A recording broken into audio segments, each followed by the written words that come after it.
A very good morning to all of you. So let's continue with the next topic in software verification, validation and testing, that is myth and facts. So what do you mean by the term myth? Myth in general is called as false beliefs.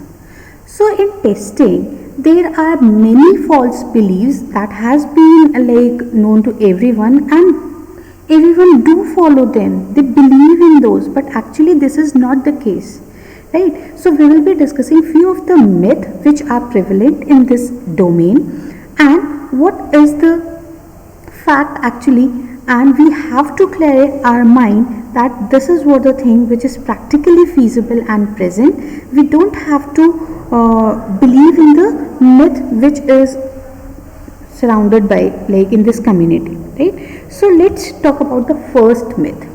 The first myth is testing is a single phase in SDLC.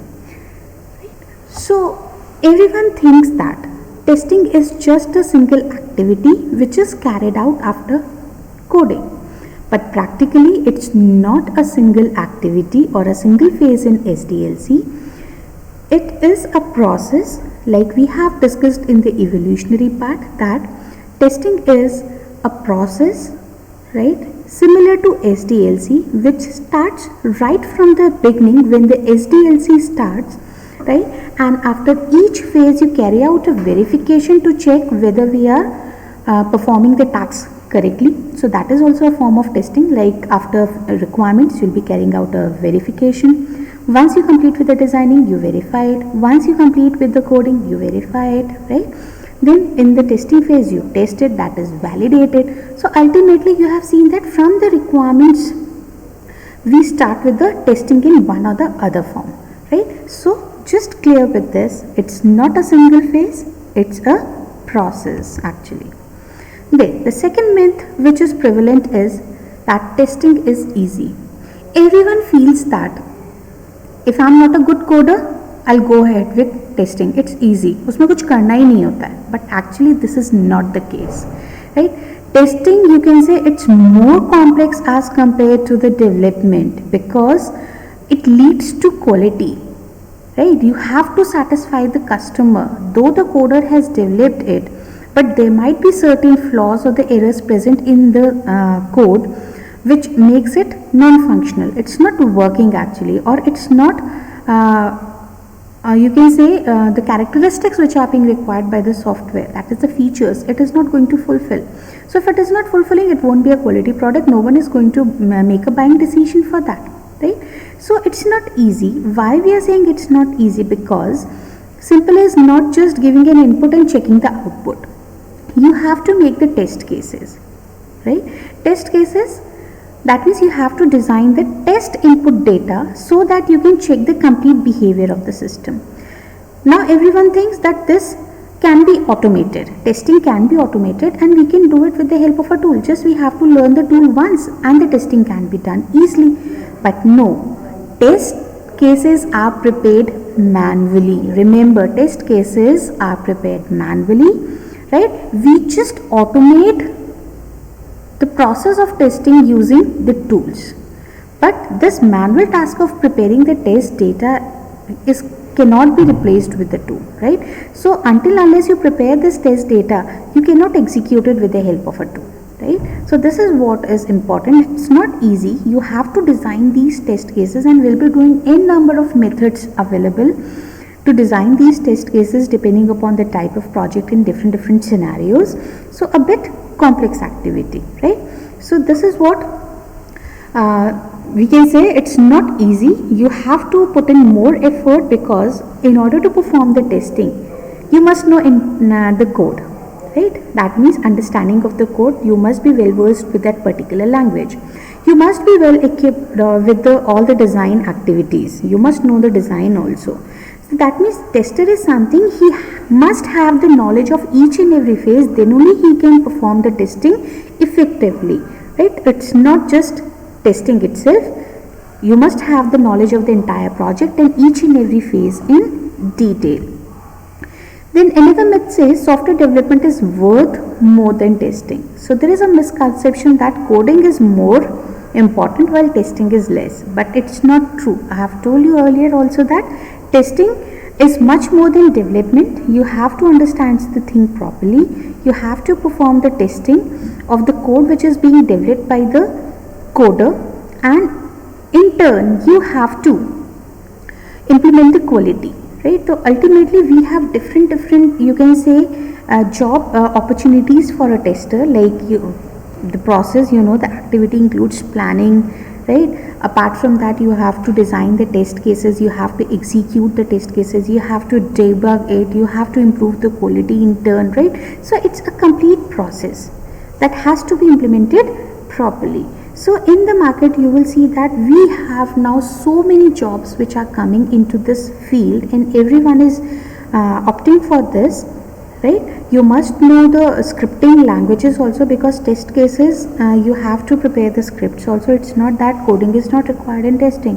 We do have scripting languages which has to be implemented, right? And that is why we say this has been like considered that it's a secondary job, testing, while primary job is of a coder or a developer. But it's not true. It is equally important. Then complete testing is possible. Another myth. Do you think we can go ahead with the complete testing? No, because we need to check the code for all possible inputs. Now what happens actually is, when you're supposed to check for all possible input, that is practically impossible, because the inputs are almost infinite for any smallest problem also. Let's assume an example that you need to check whether a user inputs the data in the range 0 to 5000, right? So what all test data we will provide is, we'll check for 0, 1, 2, 3, 4 till 5000. Let's suppose we are checking for each and every input, and the output is correct, and you give it to the customer that okay, we have done with the testing, now you can deploy this. Now let's suppose customer, before making a buying decision, he need to test it once, and he gives an input as -1.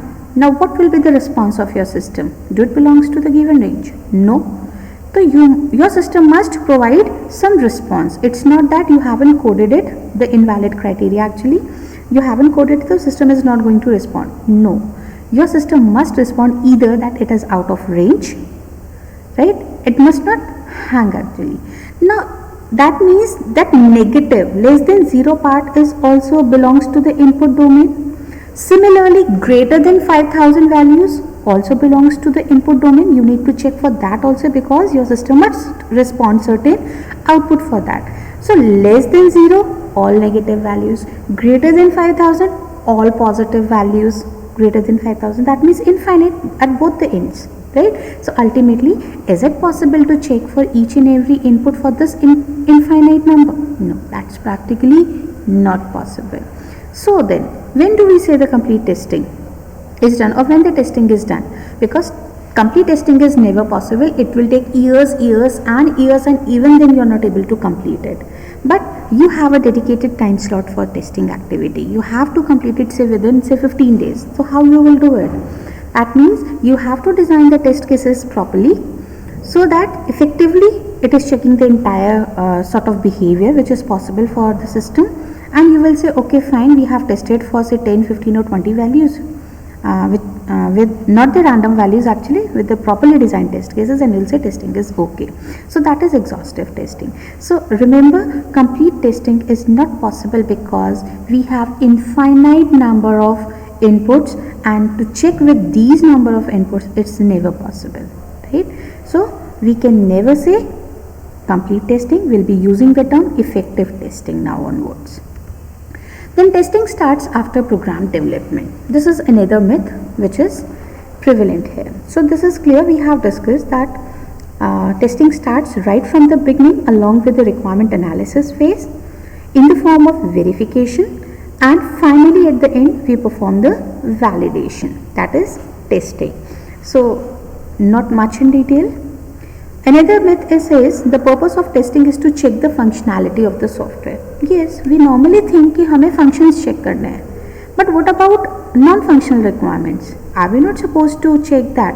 Non-functional requirement I mean is, say you're developing a banking software and you have checked all the functions of creation, deletion, transaction, everything is working properly, but your system is not secured and you haven't tested it. There are flaws or vulnerabilities present in your system, so attacker can use it for the malicious purpose, right?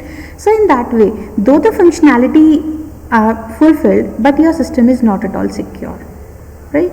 So this is what, it's not only checking the functionality, you need to check the features of your system or call them as characteristics or non-functional requirements. Until unless you check all the non-functional requirements in the constraints applicable, we can never say that our testing is completed and it's going to be a quality product. Quality is determined by these non-functional requirements actually, that has to be fulfilled.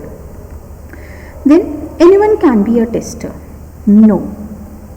Everyone thinks, okay, we have taken the degree of like BTech, so we can go with the testing field. No, testing is actually not easy, right? For even testing also, you must have the knowledge of the complete process of testing, you must have the knowledge of the entire project, you must know the relevant details of designing and coding and everything, then only you can perform the testing. That means you must have the knowledge of entire thing, right? So ultimately you can say it's not so easy. ऐसा नहीं है कि कोई भी tester बन सकता है. You must have the relevant knowledge. For example, you must know various phases of software testing life cycle. You must know what are the techniques to design the test cases, effective test cases, what are the tools available in the market and how to use them for a particular area. Now tools, we have open source also, we have licensed versions, some are Java based tools, some are based on certain scripting languages. So you have to be, then certification also plays a role. You must be certified to be a tester. ISTQB is one of the certification that is required. So there are also levels of certification which are available and weightage is giving according to those, right? So you have to be a skilled person in order to be a good tester, right? So these are the few myths, right? Go through it once. In case of any difficulty, we will be discussing in the class. Thank you all.